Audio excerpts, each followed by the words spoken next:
جس طرح قرآن میں جہاد کا حکم ہے اور ایک حدیث کے مطابق جو جہاد کی خواہش کے بغیر مرا وہ نفاق کی موت مرا. ہاں بالکل ہے، یہ مسلم میں حدیث ہے. تو آج کے دور میں جہاد کے بارے میں ہمارے اوپر کیا حکم ہے؟ جہاد، ہم جہاد ہی تو کر رہے ہیں بھائی.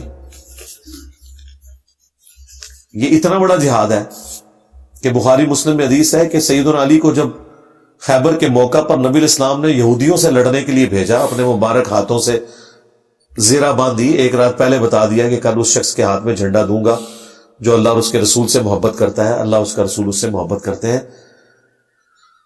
اور سیدنا علی کو جب روانہ کیا اور آپ کو بتا دیا گیا تھا کہ ان کے ہاتھوں پہ فتح ہوگی، ان کو اس وقت آشوب چشم کا مس تھا. نبی الاسلام نے اپنا مبارک لعاب ان کی آنکھوں میں لگایا اور پھر روانہ کیا. تو اس میں الفاظ ہیں، اے علی پہلے ان کو دعوت دینا، اگر تیری دعوت کی برکت سے کسی ایک شخص نے بھی اسلام قبول کر لیا تو تیرے لیے سرخ اونٹوں سے بہتر ہے.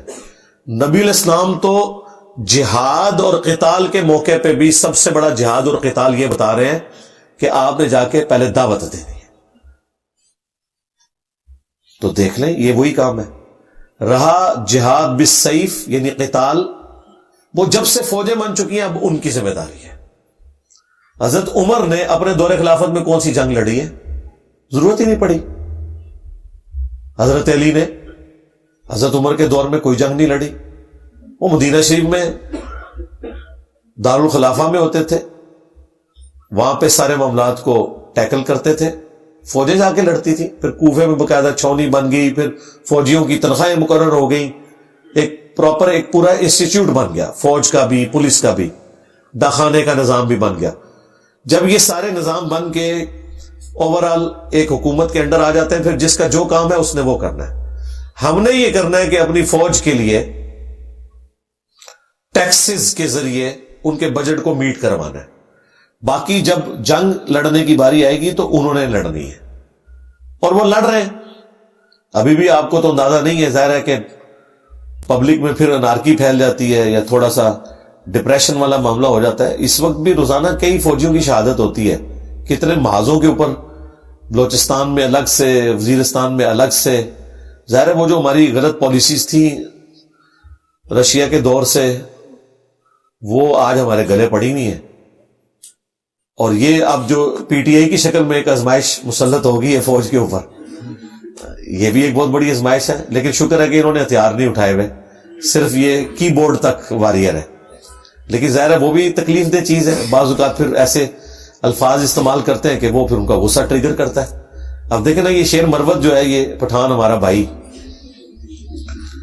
تو وہ میں 2-3 دن پہلے سن رہا تھا، وہ کہتا ہے جی ہمیں 9 مئی جیسے 10 واقعات بھی اور کرنے پڑے تو ہم کریں گے. اندازہ کرو یار بھئی، یہ بات کرو کہ پھر تمہاری جماعت تو بڑھ گیا. بھئی تمہارا لیڈر تو یہ کہہ رہا ہے کہ 9 مئی تو میرے خلاف سازش ہے، کسی اور نے کروائی، تم کہہ رہے ہو ہم 10 اور کریں گے. تو مجھے بتائیں، عمران خان کو جب پتا چلا ہوگا اس نے تو ساری مارا ہوگا نا جیل کی دیوار کے ساتھ کہ یار مشکل سے ان کو ٹھنڈا کرتے ہیں، یہ ایک بیان داغ دیتے ہیں. خان صاحب کو سب سے زیادہ نقصان ان کے حواریوں نے پہنچایا ہے. ان کی اپنی پالیسیز بھی ہیں، لیکن وہ اگر کوئی کہیں بیک فوٹ پہ جاتے ہیں یا پھر بیچ میں کوئی نہ کوئی آگ لگا دیتے ہیں. تو اس لیے یہ جو معاملات چل رہے ہوتے ہیں نا بارڈر کے اوپر، یہ فوج کا کام ہے دیکھنا، اور ود ان کنٹری پولیس کا کام ہے، جوڈیشری کا کام ہے. ان کی تنخواہیں ہم دے کر ہم سبک دوش ہیں. اس کے بعد ہم نے نہیں آگے معاملات کو لے کے چلنا. رہا ترغیب دلانا، وہ ہم دلاتے رہتے ہیں. تو جہاد الحمدللہ ہم کر رہے ہیں. آپ کا تو مجھے نہیں پتا، لیکن مجھے تو پتا ہے. یہاں پہ اے سی والے کمرے میں جہاد اور قتال کے اوپر وی لاگ ریکارڈ کرنا، اور اس کے بعد پھر فوراً بعد بجائے فلسطین جانے کے آسٹریلیا چلے جانا ایک اگلے وزٹ کے اوپر، پھر اس کے بعد فلاں ملک میں چلے جانا، اس طرح کا جہاد کرنا تو بڑا شوق ہے. جہاد تو یہ ہے کہ 5 دفعہ مرڈر اٹیمپٹ اپنے اوپر کروا چکا ہوں، اپنی لائف ونریبل کر لی ہے، اپنے ٹیم ممبرز کی لائف ونریبل کر لی ہے، اپنی فیملی کی لائف ونریبل کر لی ہے. ابھی بھی وہ کہتے ہیں انجینئر صاحب جہاد پہ نہیں کرتے. میں تو ہے ہی پچھلے 15 سال سے حالت جہاد اور قتال میں ہوں، مجھے بتائیں. اور میری تکلیف کا آپ لوگ اندازہ نہیں کر سکتے. اگر میری دشمنی کافروں کے ساتھ اس لیول پہ ہوتی تو مجھے صبر بھی آ جاتا. اگر مسلمان ایک مسلمان سے اس طرح کی دشمنی رکھتے ہیں تو یہ زیادہ تکلیف دہ چیز ہے. ہمارے مخالفین وہ ہیں کہ جنہیں ہم مسلمان سمجھ رہے ہیں اور وہ ہمیں کافر سمجھ رہے ہیں.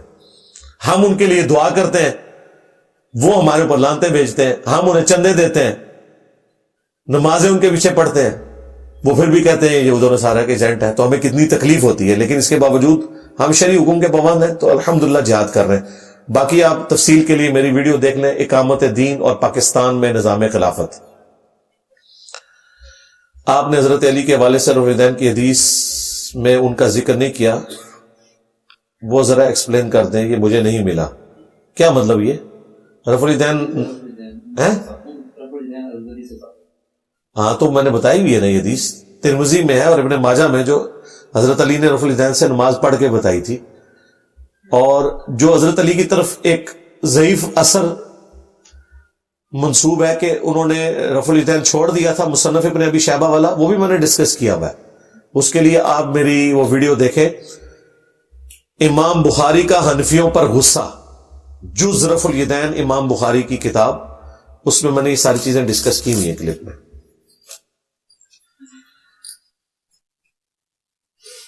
ایک بیان میں آپ نے کہا کہ حضرت عمر مونچھوں کو تاؤ دیا کرتے تھے، مہربانی فرما کر اس کا حوالہ بتا دیں. یہ ان کی جو سیرت کے اوپر کتابیں لکھی گئی ہیں ان میں صحیح سند سے موجود ہے. اس کے لیے شیخ زبیلی زئی صاحب نے ایک باقاعدہ پورا مضمون داڑھی کے اوپر لکھا تھا، اس میں انہوں نے یہ سارے اثر جمع کیے ہوئے ہیں. وہ آپ کو پی ڈی ایف کی فارم میں بھی مل جائے گا. میں نے بھی اپنی ویڈیو داڑھی والی جو ویڈیو ہے اس میں اس مضمون کا بھی حوالہ دیا تھا. اس میں انہوں نے یہ بھی، مصنف ابن ابی شیبہ میں بھی یہ اثر موجود ہے. صحابہ کرام مٹھی کے بعد داڑھی کاٹ لیا کرتے تھے. ابراہیم نخی تابی کا موجود ہے، یہ رخساروں کے بال جو ہیں یہ بھی صاف کر لیا کرتے تھے. بہتر تو ہے کہ یہ نہ صاف کریں، اب ہمیں تو ضرورت نہیں پڑتی، لیکن بعض اوقات بہت زیادہ کسی کے گھنے ہو جاتے ہیں جس نے شروع میں داڑھی نہیں رکھی ہوئی، تو وہ بعض اوقات انہیں صاف کرنے پڑ جاتے ہیں.